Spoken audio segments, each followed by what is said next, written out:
কি আছে? ভুট্টা আছে। আমার তো ভুট্টা খেতে ইচ্ছে করছে। কত করে ভুট্টা?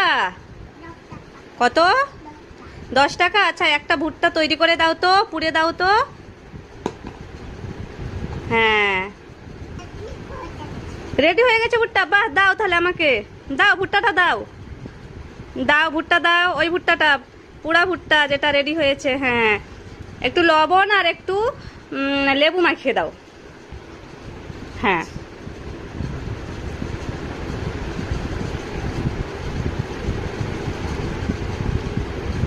ঠিক আছে, হয়ে গেছে। দাও এবার, আর একটু নুন মাখিয়ে দাও। হ্যাঁ, বাহ, এবারে দাও ভুট্টাটা। বাহ, খুব সুন্দর হয়েছে তো। হ্যাঁ, খেয়ে নিচ্ছি তো। বাহ, খুব সুন্দর ভুট্টা হয়েছে। তুমি খাবে?